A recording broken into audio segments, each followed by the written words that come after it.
un placer estar con ustedes, con los 197 personas que teníamos inscritos justito antes de conversar esta actividad y seguramente muchas personas que también nos están siguiendo por las redes sociales. Un gusto estar acá con Ebert de AGESIC y también, bueno, Fabiana, que fue parte de todo este proceso, con Conrado y Bruno, que también está por ahí, que fue una de las piezas claves. Bueno, ni que hablar con Alejandro, con Fernanda, con Sebastián. Bueno, para nosotros hoy es un día muy importante. Yo siempre digo que soy una convencida de las bondades del teletrabajo para distintos sectores de la población, por ejemplo, para madres y padres en esa etapa de demanda inicial que es tan difícil a veces combinar la vida profesional y la demanda de la crianza, ni que hablar para mujeres en etapa de lactancia, para personas en situación de discapacidad. Estábamos convencidos de esto antes de la pandemia y ni que hablar después de lo que fue la pandemia. Me tocó el año pasado compartir muchos paneles en donde el consenso es absoluto de que una vez que pase esta situación de emergencia sanitaria vamos a estar, la enorme mayoría del planeta, en un escenario híbrido, ¿verdad? Y por eso es que hoy es una buena noticia que estemos acá. Yo quisiera compartirles una transparencia, diría Conrado, una slide en donde mostramos un poco lo que es, cuáles han sido los antecedentes vinculados al teletrabajo en el Uruguay, ¿verdad? Y ahí vemos que en el año 2009 se presentó el primer proyecto de ley que buscaba crear un Comité Nacional del Teletrabajo. Después, si nos vamos al 2016, ahí una persona muy conocida como fue Álvaro Lamé ya declaró de que había que regular el teletrabajo en nuestro país y se hizo una encuesta de la EUITEC que mostraba que habían en ese año, en el 2016, 100.000 teletrabajadores en el Uruguay. En el 2017 se presentó un proyecto de ley que buscaba sancionar el derecho a la desconexión. En el 2018 estuvimos conversando hace un rato antes de que comenzara el evento con las personas que lideraron este piloto del Banco de Seguros del Estado. Y bueno, y ahí el Ministerio de Trabajo comienza conversaciones junto con el Uruguay 21 y la Agencia Nacional de Investigación e Innovación y la Cámara Uruguaya de Tecnologías de la Información, justamente para presentar un proyecto de ley sobre teletrabajo. O sea que hace más de 10 años que en nuestro país se estaba conversando sobre esta necesidad, pero bueno, llegó la pandemia y nos encontró, a diferencia de la enorme mayoría de los países de la región, y ni que hablar Europa, que tiene el acuerdo marco del año 2002, sin un marco regulatorio, y por eso es que bueno, le pusimos foco a crear este marco regulatorio. Me tocó el año pasado, en diversas oportunidades, tener entrevistas, reuniones con distintas personas que me planteaban un poco algunos desafíos en relación a lo que tiene que ver con el teletrabajo en el ámbito público. Y por eso es que, bueno, dimos con los avances que se estaban realizando y nos parecía una buena idea justamente traer a todos los actores, a todas aquellas personas que han estado impulsando con mucha seriedad y con mucha, digamos, con mucho énfasis estos avances y tener esta instancia como para que se compartieran cuáles han sido los principales aciertos, bueno, cuáles son los desafíos y qué se nos viene de cara al futuro y al post-pandemia. Así que de nuevo, bienvenidos, muchas gracias a todos por estar acá y un gusto tener esta instancia de colaboración y de compartir en un tema tan relevante y tan necesario. Bueno, en primer lugar, muchas gracias por la invitación, felicitaciones por el evento, por esta organización, Carmen, y un gusto estar compartiendo con compañeros de trabajo estas primeras reflexiones y de alguna manera compartir experiencias con distintos grados de avance que venimos tratando de impulsar en el Estado. Yo simplemente voy a contar un poco cómo con AGESIC, que tengo acá a Ebert representando a la agencia, iniciamos junto a la Oficina de Servicio Civil y esto fue una conversación inicial que tuvimos con el Presidente de la República sobre la necesidad de quizás ponernos a tono con el desafío que implicaba el teletrabajo en el contexto de pandemia, ¿no? En el sector público, como tú bien lo mencionabas, ya en empresas públicas, venían registrando algunos avances en AGESIC, que es un espacio de tecnologías de información privilegiado también, pero en otras áreas, fundamentalmente la administración central y algunos servicios descentralizados, el panorama es y era bien distinto y era necesidad de impulsar conocimiento, capacitación y condiciones de implementar, diseñar e implementar el teletrabajo. Por eso yo voy a hacer referencia a 3 principales líneas de acción que venimos impulsando junto a GESIC en materia de teletrabajo y que tienen que ver con una forma, una metodología de trabajo que venimos desarrollando desde el Poder Ejecutivo, que es tomar decisiones de política pública basadas en evidencia, en conocimiento. Conocíamos muy poco sobre el teletrabajo, fuera de lo que son algunas experiencias que aquí se van a contar, pero en otros ámbitos, como hacía referencia, teníamos muy poco conocimiento. Lo primero que hicimos es hacer medición y monitoreo, relevamiento de distintas dimensiones y diagnóstico de situación y ver qué planes de acción desarrollábamos. En segundo lugar, nos propusimos crear guías de teletrabajo para implementar el teletrabajo, como tiene que aspectos relacionados a la gestión del trabajo y a las condiciones en que se puede desarrollar el teletrabajo y el impacto que tiene sobre los funcionarios y sobre las familias, también el de los funcionarios, el teletrabajo. Y en última instancia, hacer referencia a otra línea de acción que son los espacios de formación, desarrollo y capacidades para poder implementar el teletrabajo. Entonces, yo muy concretamente lo que quisimos averiguar a través de las mediciones es evaluar la experiencia de teletrabajo. Hicimos en la Administración Central a un 30% aproximadamente de los funcionarios públicos, civiles, no militares y policías, pero más o menos unos 8.000 funcionarios fueron entrevistados sobre la experiencia del trabajo, qué desafíos le representa esta modalidad, cuáles son las habilidades que se necesitan, qué herramientas se utilizan, cómo se organizó el trabajo y los temas de liderazgo también. Y algunos de los principales hallazgos es que hay una percepción muy positiva de la experiencia del teletrabajo.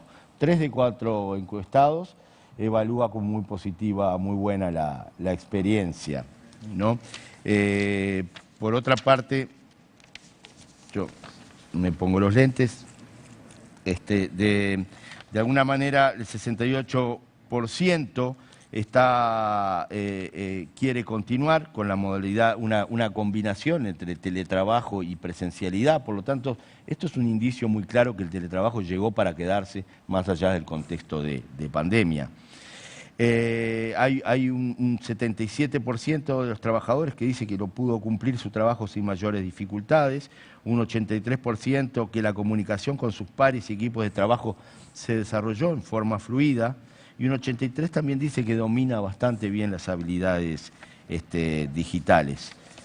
Diría que también que sí plantearon a través de esta encuesta que hicimos, que vamos a publicar dentro de unos días, cuáles son los principales desafíos que se plantean. Yo diría que uno de los principales desafíos cuando se le pregunta a los jefes es establecer objetivos a nivel semanal. No es lo mismo tener una planificación estratégica anual que para poder un seguimiento de la productividad del trabajo hay que bajar los objetivos a nivel semanal, distintas metodologías, ágil u otras, pero eso hay que capacitar mucho, es uno de los desafíos grandes que tenemos, la tangibilidad de los productos, medir si realmente se está cumpliendo con la función y no siempre los productos son tan tangibles en materia del sector público.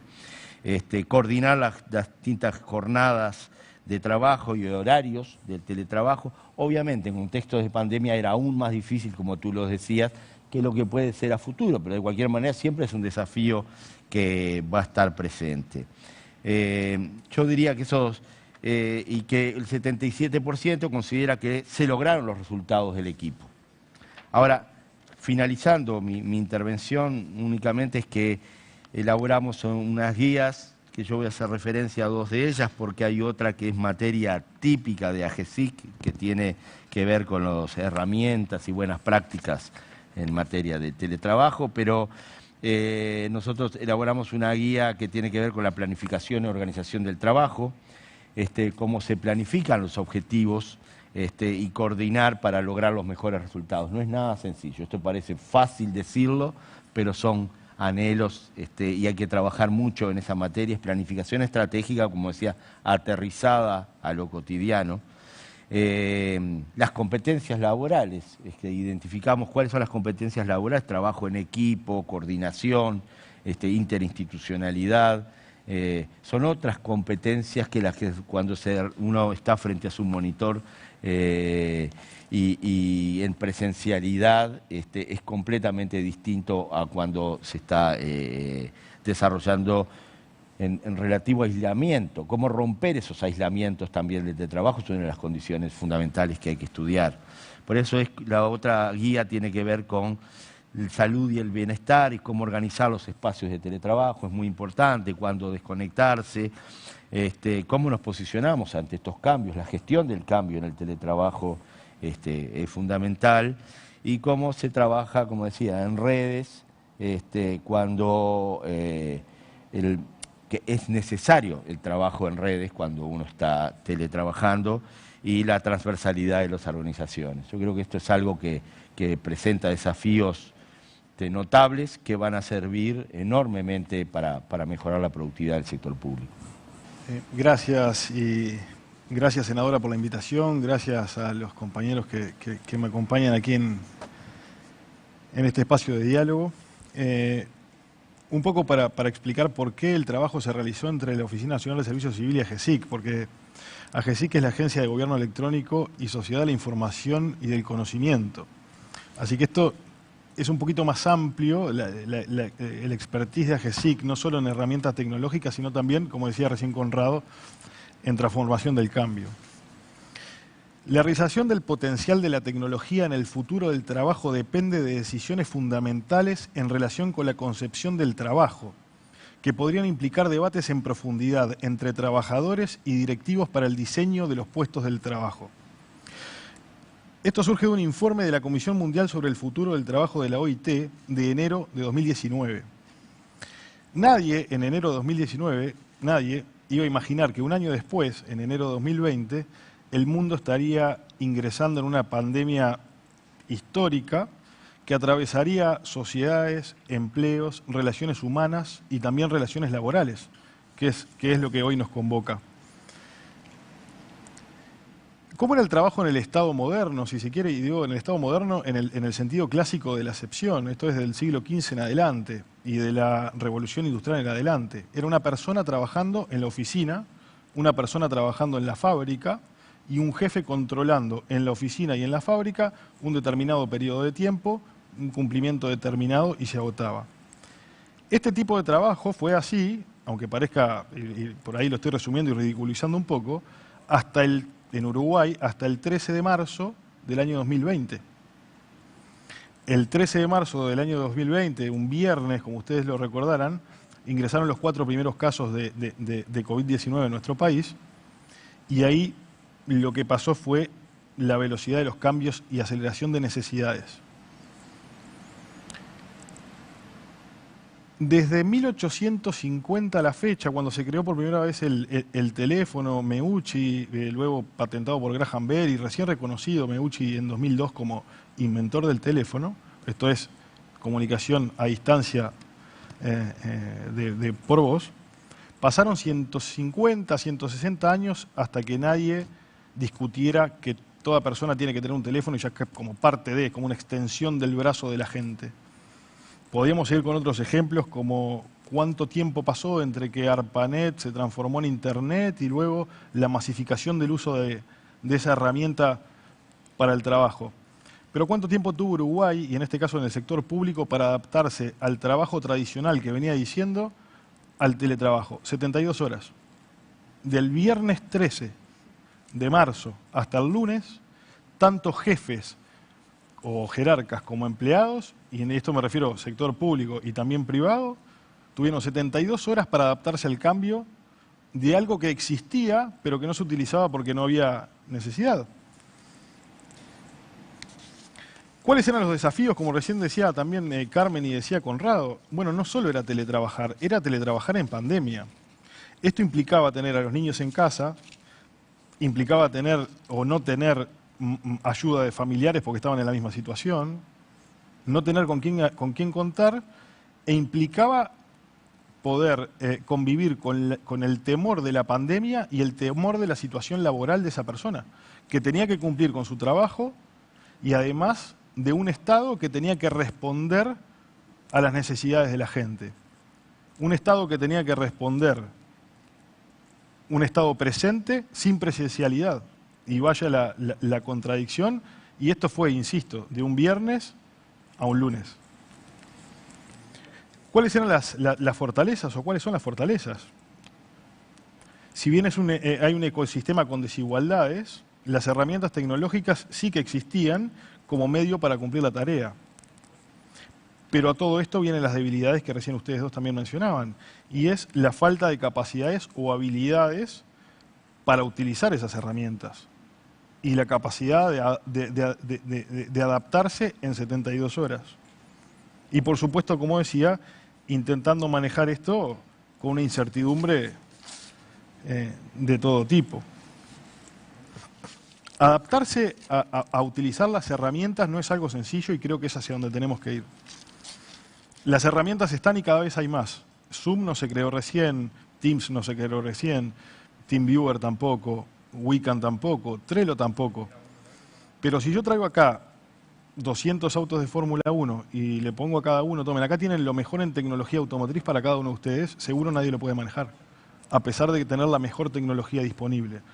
Entonces lo que necesita, o lo que necesitamos nosotros como Estado, en este caso del sector público, es mejorar las habilidades y, por supuesto, intentar equiparar las desigualdades que podemos ver también en virtud de la pandemia. Oportunidades hay muchas. Una es la flexibilidad horaria, otra es la optimización de los tiempos de trabajo, y vaya si esto se nota, y lo puedo decir con propiedad, y me permito tener un ejemplo reciente y constante, que es la agenda de las vacunas. La coordinación que hubo que hacer en Uruguay entre el Ministerio de Salud Pública, AGESIC y algunas empresas privadas requirió de coordinación, diría, 24/7. Y estoy seguro que de manera presencial es imposible hacerlo. La optimización de los tiempos y la capacidad de poder asistir a reuniones en cualquier lugar y en cualquier momento y tener como válidas reuniones, ya sean nacionales, internacionales, regionales o lo que fuera, nos dimos cuenta recién ahora que se podía hacer, aunque la herramienta existía hace bastantes años. ¿Hacia dónde vamos? Y y acá voy a repetir lo que dijeron ustedes, necesitamos formar en habilidades a las dos partes de la relación laboral.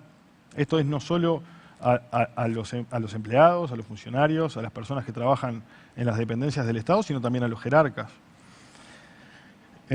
Necesitamos generar confianza en la herramienta, porque en definitiva la herramienta es un medio, pero la relación no deja de ser una relación humana, una relación laboral humana. Hoy nadie discute la confiabilidad en un teléfono, nadie. Sin embargo, nos encontramos todo el tiempo con, yo prefiero reunirme presencialmente, no me gusta mucho esto de mirarte por la tele. Sin embargo, nadie discute una llamada por teléfono para decirte feliz cumpleaños. Nadie. Esto tiene que ver con la velocidad del cambio y la confianza en la herramienta. Vamos hacia un modo mixto, creo yo, como tú bien lo decías recién, Carmen, que permite ventajas y desventajas. Permite incluso, y lo hablábamos el otro día con Conrado, que un funcionario, si tiene un resfrío, que nosotros queremos que no venga a la oficina por las dudas, pueda trabajar sin necesidad de certificarse. Y eso es ganar-ganar. Gana la administración y gana el funcionario que no descuenta días de licencia. Sin dudas, vamos hacia la transformación de del Estado moderno. El Estado, como ustedes saben, aquí y en casi todas partes del mundo, por lo menos en el derecho romano y occidental, es un Estado que se rige por el principio de especialidad. Esto es que nosotros podemos hacer solo aquello que tenemos permitido, frente al principio de libertad que aplica para los privados, que pueden hacer todo aquello que no está prohibido. Creo que vamos hacia una flexibilización normativa, o deberíamos ir a una flexibilización normativa que permita al Estado, que se mueve en este concepto rígido, mejorar las relaciones laborales para con los funcionarios y para con los colaboradores que tiene el Estado. creo que vamos hacia la transformación de los procesos.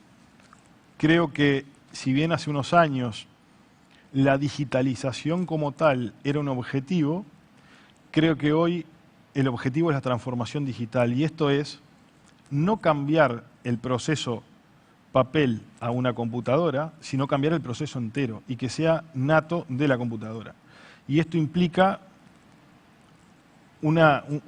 remover conceptos que vienen, como decía, tal vez hace 5 siglos, de cómo funciona el Estado y cuál es la relación entre el Estado y las personas. Y por último, por supuesto, y acá hago hincapié en lo que decía Carmen de vuelta, la adecuación normativa que va a requerir todo esto, porque si nos guiamos con las normas vigentes que tenemos, posiblemente tampoco tengamos mucho margen para hacer teletrabajo en las oficinas públicas, si bien es una ventaja, creo yo, para ambas partes. Yo decía al principio, leía lo que salía de OIT y decía, el teletrabajo es una tecnología del futuro. Bueno, yo creo que no, yo creo que el teletrabajo, como todos lo estamos viviendo, y gracias por este tipo de espacios, es hoy por hoy una realidad. Muchas gracias, senadora Sanguinetti. Es un gusto y un placer estar hoy y rodeado de gente que comparte esta experiencia del teletrabajo.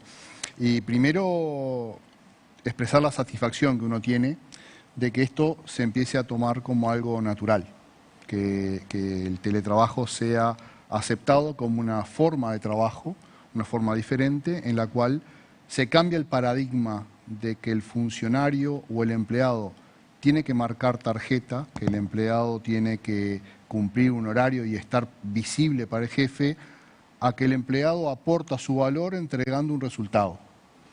Y eso me parece que es importantísimo. Y ese cambio de paradigma es un cambio de paradigma que es ganar-ganar para todas las partes. Porque el funcionario, el empleado, cambia en calidad de vida. Ahora bien, ¿cómo llegamos a esto? Llegamos por un cimbronazo que nos pegó algo inesperado, ese cisne negro que en los ámbitos de planificación estratégica siempre se analizan y nunca se creen que se van a llegar. Bueno, llegó, nos pegó. Y en el caso de ANCAP, quisiera compartir con todos ustedes lo que fue para nosotros el cambio, cómo lo vivimos y cómo lo visualizamos desde el principio. ANCAP estaba preparada, como empresa de la industria petrolera, estaba preparada con planes de contingencia y de continuidad de negocio.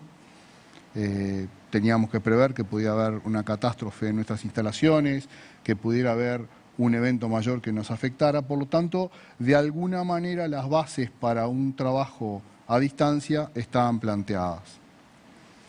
En pocos meses, después de marzo, ANCAP completó el parque de computadoras personales. La gran mayoría de las personas que trabajan remotamente tienen su computadora personal y su escritorio está en su computadora. O sea, no hay necesidad de estar trasladando papeles o biblioratos, está en la computadora. Tenemos sistemas de expediente electrónico hace más de 10 años en ANCAP. Por lo tanto, todo lo que es la tramitación administrativa en la empresa, todo el legajo, toda la información, estaba en un soporte magnético, era simplemente conectarla vía remota. También teníamos seguridad en la información, seguridad de acceso a los soportes, con lo cual acceder desde fuera de las instalaciones de ANCAP fue relativamente sencillo. Pero, ¿con qué nos encontramos al principio? Primero, es que la no presencialidad fue obligatoria y de golpe, intempestiva. Cuando eso ocurrió, lo primero que descubrimos es que no todos, además de la situación sanitaria y la situación de tensión emocional que tenían las personas que trabajaban, vimos que lo primero que se perdió fue el contacto presencial. Después empezamos a notar que había una diferencia entre lo que es el trabajo remoto, el trabajo a distancia, el trabajo individual y el teletrabajo. Y nosotros entendemos al teletrabajo como la oficina en casa, los compañeros en casa, los compañeros en línea, el acceso a toda la información. Porque un profesional independiente también puede teletrabajar, pero en realidad lo que está haciendo es trabajando remotamente. Está entregando el producto de su intelecto o el producto de su investigación por un correo electrónico. Acá hay que interactuar. Entonces, ¿qué sucedió? Empezamos a visualizar de que no todo el mundo podía estar apto para esa forma de trabajo. Realizamos una serie de encuestas y realizamos una serie de diagnósticos internos que en junio, julio del año pasado lo compartíamos con la Oficina del Servicio Civil. Conrado ahí nos dio una mano enorme. Convocamos a todos los presidentes de empresas públicas en un par de reuniones. Una de ellas fue presencial porque se podía, otra no fue presencial, otra fue por una plataforma virtual. En esas reuniones lo que intercambiamos fue pareceres y ya se empezaba a vislumbrar que había distintas concepciones sobre el teletrabajo. De hecho, hoy veía un anuncio de una organización que decía que estamos volviendo al trabajo. Y en realidad lo que estamos volviendo es a la presencialidad, porque nadie dejó de trabajar. Y es un concepto muy importante. Y esas son las barreras culturales que tenemos que ir venciendo. Pero ¿qué ocurrió en esos diagnósticos? Y no quiero abundar con muchas estadísticas, porque después voy a hablar de números. Lo que ocurrió fue que entendimos que solamente el 34% de los cargos, de los puestos de trabajo en ANCAP podían ser teletrabajables. O sea, el universo de funcionarios de ANCAP que podían teletrabajar se reducía al 34% de los cargos. Y después, hurgando un poquito más, encontramos que el 25% de las personas podían teletrabajar en forma total y permanente. ¿Por qué es eso? Y se mencionó antes, tiene que ver con la calidad de la relación entre el supervisor y el supervisado. No todo el mundo puede supervisar a un teletrabajador, ni toda persona puede teletrabajar sin el contacto, sin la supervisión, sin la guía o sin el amparo de compañeros cercanos. Y eso es una realidad que hay que tener en cuenta cuando uno vislumbra la estabilidad del futuro, que es en donde estamos ahora. En ese momento se preparó un reglamento de teletrabajo, porque en la administración pública todo tiene que estar con reglamentos.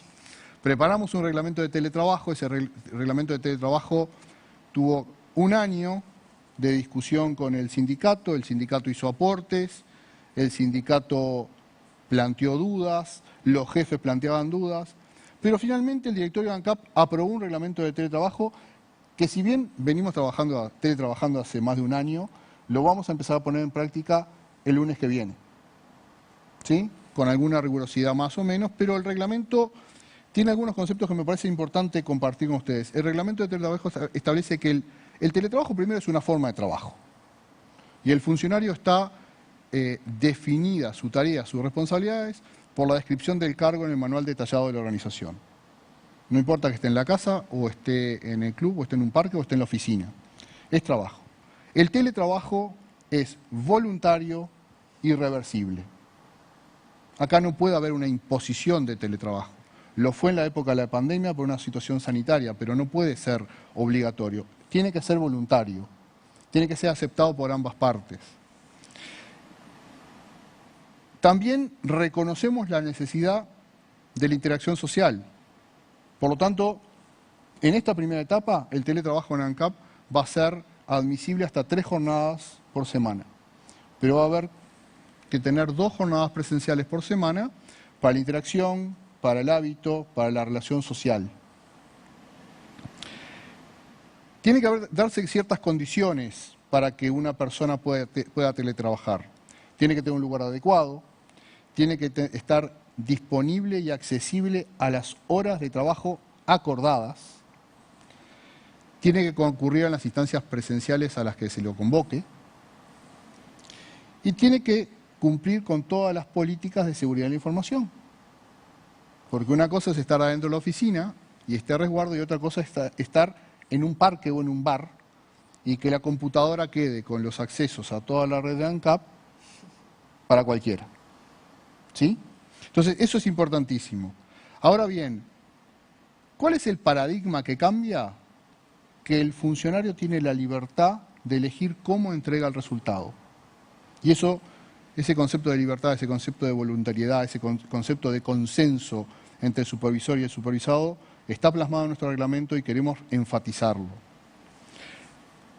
El derecho a la desconexión es fundamental. A todos nos ha pasado que las jornadas de teletrabajo son interminables. Y está mal, pero eso tiene que surgir también del acuerdo y la buena práctica. También tiene que haber un concepto de, yo me comprometo como funcionario a teletrabajar en estas condiciones y por lo tanto eximo de responsabilidad a la empresa si me pasa algo o pasa algo. Entonces, en determinado momento apareció el tema del seguro de accidentes y de enfermedades laborales. Y en el mundo se estableció una discusión. Si el accidente en itinere no es un accidente laboral, si está trabajando en la casa, eso quedó saldado, y con nuestros primos del Banco de Seguros quedó bien saldado, porque se considera que si el trabajador está bajo el mandato del patrono y está trabajando para el patrono, está en condiciones laborales, está cubierto por el seguro. Y eso no es menor, es una gran tranquilidad. Pero quiero compartir con ustedes algunos números para cerrar, porque me parece que son importantes, porque primero, el diagnóstico que hicimos en mayo, junio del año pasado, la realidad lo confirmó. Y eso nos deja muy satisfechos. Primero, en ANCAP hay alrededor de 2.100 funcionarios. De ellos, unos 550 son turnantes. Por lo tanto, eso teletrabajar no pueden. Hay unos 300 que son de apoyo de mantenimiento. Teletrabajar no pueden. Así que de los 2.100 nos estamos quedando con 1.300 más o menos que podrían llegar a trabajar remotamente o teletrabajar. Hoy en día tenemos 1.200 usuarios de Teams, que es la herramienta que usamos para el teletrabajo. Y más o menos tenemos por día 650 conexiones vía VPN. Esa conexión vía VPN es el canal seguro que tenemos para acceder a los sistemas corporativos de ANCAP. O sea que desde el punto de vista de los números nos empiezan a cerrar con aquellas estimaciones iniciales. Pero otro dato que a mí me sorprende, y esto no es menor, las estadísticas de uso de Teams nos dan que esos 1.200 usuarios que se pueden conectar por Teams tienen 160 reuniones por día, reuniones de más de 2, y más de 200 llamadas y videollamadas por día. Y el tiempo de audio que registra Teams, el tiempo de conexión de reuniones, es de 4 horas por día por funcionario. O sea, realmente lo que estamos viendo es que, además de la percepción de satisfacción generalizada, es que el teletrabajo está funcionando. Y de hecho, en ANCAP no se dejó ni un minuto de trabajar ni de dejar de lado las obligaciones fundamentales de la empresa. Por eso, creo que lo más importante es el cambio de paradigma. Creo que lo más importante es la libertad que tiene el funcionario para conciliar el trabajo con la familia, con su hogar. Creo que el teletrabajo nos presenta una oportunidad para mejorar la calidad de vida de los trabajadores y eso es algo que debemos cuidar y debemos promover. Bueno, muchas gracias por la invitación. Bueno, nosotros vamos a contar la experiencia del Banco de Seguros, que no es una receta de éxito, es simplemente el camino que nosotros fuimos desarrollando en estos últimos años, un camino repleto de aprendizajes, algunos errores, algunas barreras que fuimos transitando, pero sobre todo resultados positivos desde esta experiencia. Y la forma que tenemos para contarlo va a ser a través de 3 momentos, y vamos a ilustrar esto como si fuera el crecimiento de un árbol. Primero vamos a hablar como de las raíces, que son aspectos de la cultura organizacional, procesos, políticas, diseños en la estructura de la organización que están en los cimientos del Banco de Seguros y que permiten que después cuando llegó el teletrabajo, eso se pudiera desarrollar de una manera más fuerte y más sostenida. Luego vamos a hablar de una segunda etapa que son como los primeros frutos, que fueron algunas experiencias piloto que pudimos hacer, hasta llegar a un tercer momento, que es el ahora, donde ese árbol de alguna manera tiene algunos frutos más que en el inicio. Esa es nuestra idea hoy y ahora Fernando va a empezar con el primer momento. Bueno, como hemos venido conversando, el teletrabajo implica más que una modalidad, una nueva modalidad de trabajo. Impacta en un montón de aspectos culturales de la organización y por eso es importante reconocer que estemos hablando de este tema. La verdad que es una alegría poder estar compartiendo nuestra experiencia. Y para comenzar, bueno, contarles que en el Banco de Seguros venimos desde el 2010 en un proceso de transformación. Estuvimos atravesando distintos cambios, se incorporó la planificación estratégica, la gestión por competencias, se viene apuntando a crear una cultura flexible, ágil, a valorar las competencias de comunicación, de adaptación al cambio, de liderazgo, de trabajo colaborativo. Y estos aspectos son los que de alguna manera entendemos que fueron favoreciendo el campo, ¿no? Y preparando el escenario para animarnos a probar esta experiencia, ¿no? Y bueno, nosotros en la empresa la llevamos adelante a través de la planificación estratégica. Hay una clara estrategia tanto organizacional, institucional, ¿no?, como divisional. Todas las actividades del banco están alineadas a esta estrategia. Cada funcionario puede vincular su tarea con esa estrategia y entender el propósito de su trabajo.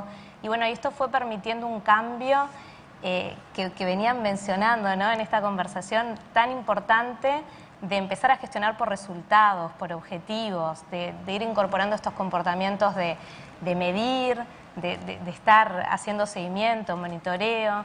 Eso creemos que también, ¿no?, el tema de mapear los procesos, de tener, o sea, bien claros cuáles son, todo eso como que fue abonando, como decimos, el campo. Y bueno, y lo de gestión humana, que sin duda también desde el 2010 fue muy importante abordar este tema de gestión por competencias, diseñar un diccionario de competencias específico, ¿no?, con cuáles son esas competencias que el Banco de Seguros quiere priorizar en sus funcionarios, donde también pudimos llevar este tema de gestión por competencias a la evaluación, viéndola como un momento de desarrollo, una oportunidad de desarrollo para el funcionario. También gestionar en los procesos de selección por competencias. Todo esto también nos parece que fue muy importante. Y bueno, y en relación al desarrollo tecnológico, también lo mencionaban por ahí, y bueno, y sin duda que las tecnologías de la información son habilitadoras del cambio. Nosotros también fuimos digitalizando procesos y como decían al comienzo, ahora estamos abordando el viaje de la transformación digital. Y bueno, y a modo de presentación de nuestra organización y también a modo de explicar un poco eso, ¿no?, el mensaje de que, bueno, de a poquito se tienen que ir preparando los cambios y que por algo creemos que nuestra experiencia también, como decía Seba, resultó exitosa y nos anima a continuar. Bueno, ¿cuáles son nuestros primeros frutos? Por ahí tenemos una línea del tiempo donde rápidamente les vamos a contar que en el 2017 el objetivo que nos planteamos fue el de flexibilidad. El objetivo fue tratar de encontrar, ¿no?, esto que también decían, la forma de desatar el control horario del trabajo, ¿no?, y poder lograr este equilibrio entre la vida personal y laboral. Y bueno, y apareció esta oportunidad de estudiar a ver si incluir la modalidad de teletrabajo era viable para el Banco de Seguros. Hicimos este estudio de factibilidad y bueno, y pudimos ver que sí, que estábamos en condiciones de implementar esta modalidad, y nos animamos en el 2018 a hacer una primera piloto chiquita con 30 funcionarios, muy cuidada, como para ir atendiendo todos estos aspectos que también se fueron conversando, que son súper importantes. Y bueno, en el 2019, como el saldo fue positivo y nos fue bien, nos animamos a duplicar la cantidad de funcionarios.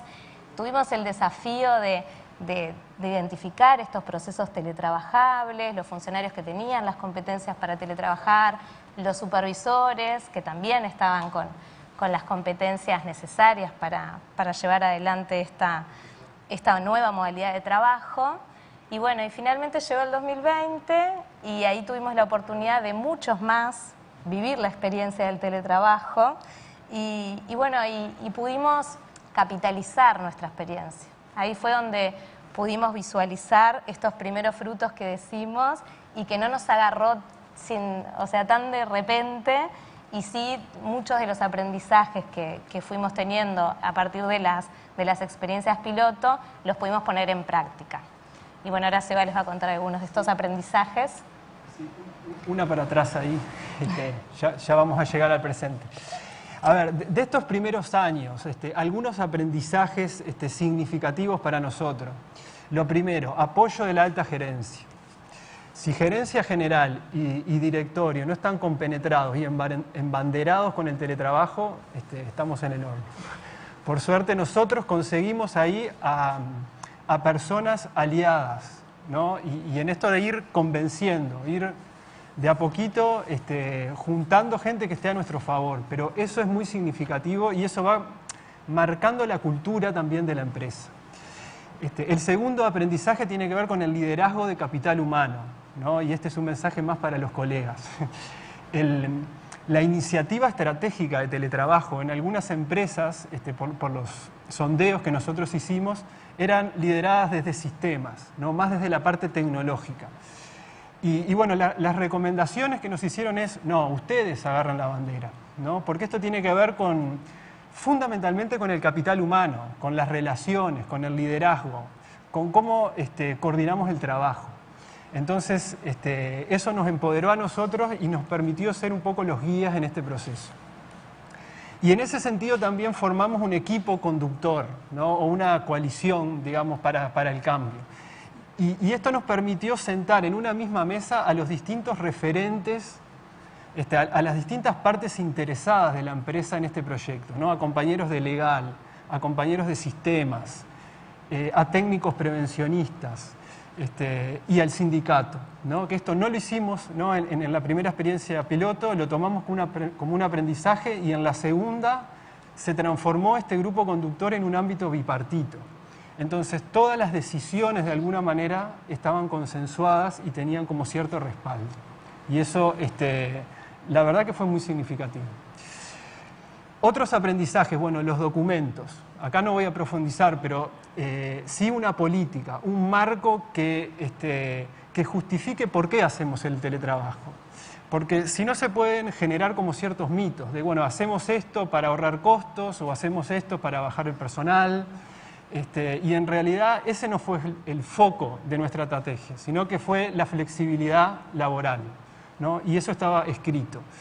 Y a partir de esa política fuimos diseñando una normativa a medida, que sí ahí especificara los temas más operativos, bueno, un día, 2 días, las condiciones, eso se fue ajustando.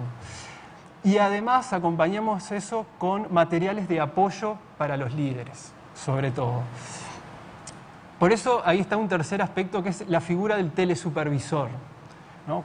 Cuando se piensa en teletrabajo, en general se tiende a pensar en el teletrabajador, ¿no?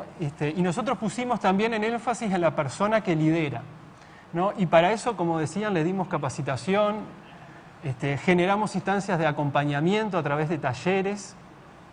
Y en estas instancias de talleres no era un psicólogo que les decía, bueno, miren, ustedes tienen que hacer esto. No, eran ellos mismos que iban compartiendo su propia experiencia, sus propias dificultades, las propias formas que encontraban de coordinar los equipos a distancia. Entonces fue un aprendizaje desde la horizontalidad, y eso también ayuda como a generar cultura y a potenciar a las personas. Y finalmente el seguimiento, también encuestas, focus group, ¿no? Ir midiendo la satisfacción con esta experiencia. Como decía decías primo, yo te diría vecino también, vecino. La satisfacción fue muy alta, tanto en la parte de los usuarios, o sea, de los funcionarios, como de los clientes. O sea, la empresa se mantuvo en pie y sacó adelante el trabajo con una calidad razonable. Esto no significa que es todo color de rosas, pero en términos generales tuvo una alta aprobación esto, ¿no? Estamos hablando de un 80 o un 90% de satisfacción, tanto de funcionarios como de clientes. O sea que, en definitiva, el seguimiento también es una herramienta para ir adecuando la modalidad.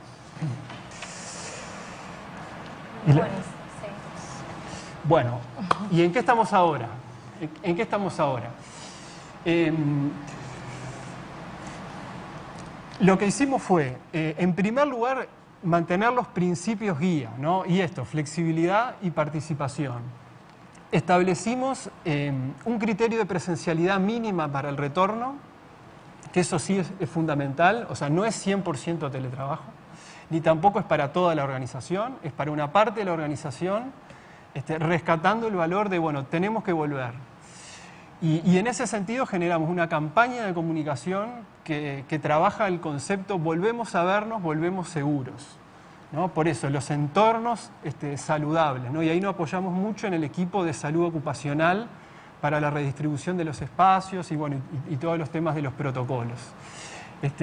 Y acá simplemente como rescatar la comunicación como otro elemento trascendente en esto, ¿no?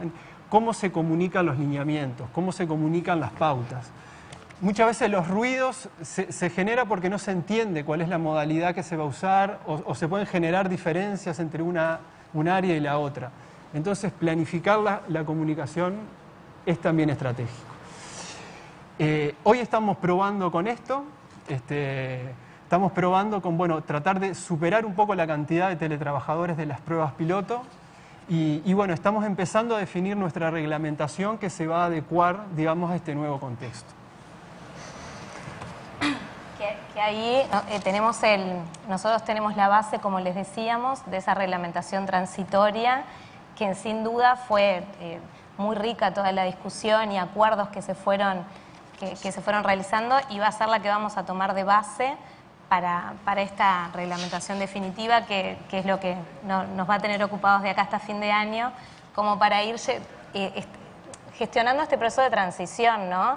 Nosotros estábamos con 100% presencial y con algunos en esa experiencia piloto, y ahora estamos con el desafío al revés, que pasaron a estar muchos, no todos, porque como señalaban ustedes, no aplica para todos, pero bueno, muchos de nosotros teletrabajando, y bueno, y ahora tenemos el desafío de ver cómo volver a la presencialidad, pero en este sistema mixto que estamos construyendo.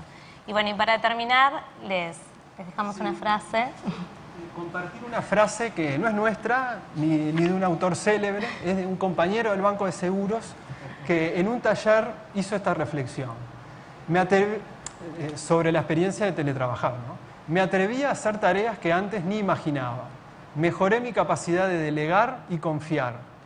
Reconozco que soy de felicitar más en el 1 a 1 y tengo que hacerlo más en equipo. Entonces, ahí rescatamos como dos palabras significativas que están alineadas con el espíritu de esto, que es aprender a delegar y a confiar. Y eso es un poco el cambio de paradigma en la forma de coordinar personas que genera esta modalidad de teletrabajo. Y como decíamos hoy, ¿no? La pandemia nos dio la oportunidad a muchos de experimentar esto y de poder llegar a estos aprendizajes. Entonces, bueno, el desafío que nos queda de ahora en adelante es seguir delineando cultura hacia estos aspectos que nos parecen los más relevantes para activar en nuestra cultura del banco, que son la flexibilidad, la agilidad, el trabajo colaborativo y el liderazgo. Bueno, muy bien. Muchas gracias a todos. La verdad que un gusto haber participado de esta primera etapa del conversatorio. Uno de los objetivos que nos trazábamos a la hora de plantear esta instancia tenía que ver con que justamente le pusiéramos caras, ¿no? Le pusiéramos caras a quienes están traccionando los cambios, a quienes han avanzado más en esta línea, para que justamente se generen esas conversaciones que a veces no tienen que pasar por acá, sino que seguramente van a suceder y van a seguir sucediendo, ojalá con mayor intensidad a partir de esta instancia. Lo segundo que me parecía importante enfatizar, se habló mucho de esto de, bueno, mejorar la calidad de vida, lograr una mayor conciliación. ¿Y para qué? ¿No? O sea, indudablemente la conversación sobre el bienestar que nos atraviesa tanto en el sector privado como en el sector público, que por suerte cobra cada vez más relevancia, creo que en el caso nuestro, bueno, tanto del Ejecutivo como del Legislativo, ¿para qué? ¿Para qué esa mejor calidad de vida de los empleados? Y bueno, para que den mejor servicio a los uruguayos, que debería ser lo que nos desvele a todos, en este contexto ni que hablar y de cara al futuro. Y quisiera cerrar con esta invitación. Se habló mucho hoy acá del cambio de paradigma. No hay cambio de paradigma posible si no somos muchos traccionando ese cambio de paradigma, así que confío en todos los que estamos de este lado y todos los que están del otro lado para que sigamos haciendo esfuerzos en esta línea, porque indudablemente el teletrabajo y la modalidad híbrida vino para quedarse y como cuánto avanzamos depende de todos nosotros. Muchas gracias.